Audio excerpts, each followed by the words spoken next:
চেয়েছিলাম আরো 5 বছর আগে পরিবর্তন হওয়া উচিত ছিল। খুব ভালো লাগছে, খুব খুশি আমরা।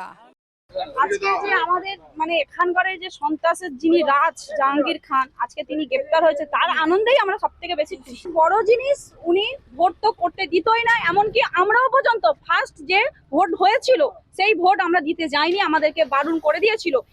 এমনকি 2026-এ ভোট মানে ভোট হবার আগে আমার মানে হাজবেন্ডকে পার্টি অফিসে ডাক করি, এমনকি থ্রেট করেছে, বলেছে যে তোমার কাজও থাকবে না, যেহেতু লোকাল জায়গাতে কাজ করে, কাজ থাকবে না, এমনকি তোমার বাড়ি ছাড়াও করে থাকবো, আর তোমার নামে মানে বাড়িতে একটা সাদা থান পৌঁছে যাবে। ফাঁসি হওয়া দরকার।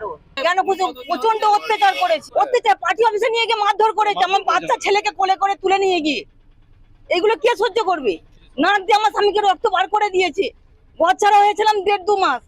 এই স্কুলে পুষ্পার জন্মদিন পর্যন্ত পালন হয়েছে উচ্চ মাধ্যমিক পরীক্ষার আগের দিন, পরীক্ষা বন্ধ করে। আলাদা রুম ছিল প্রেসিডেন্টের, সেখানে টিচারদের ডাক পড়তো। পার্টির লোকজন এসে এখানে আলাদা রুমে থাকতেন, মানে পার্টি রাজ চালাতো, আলাদা রুম, সেই রুমটা এখনো বন্ধ করা আছে, টিচারদের জন্য খোলেনি। শিক্ষা প্রতিষ্ঠান সেটা জাহাঙ্গীর খান করে রেখেছিল একটা মানে সন্ত্রাসের জায়গা। মাস্টার মশাইরা যদি কোনো ছাত্রকে মারতো, তাদেরকে ডেকে এনে আলাদা রুমে হচ্ছে তাদেরকে টর্চার করা হতো। ও আমাদের যেভাবে অত্যাচার করেছে এবং ওর যে সাঙ্গবাঙ্গরা আমাদের সাথে যে অন্যায় অত্যাচার করেছে, সেই জন্য আমরা চাইছি যে ওর শাস্তি হোক বা ফাঁসি হোক, এইটাই আমাদের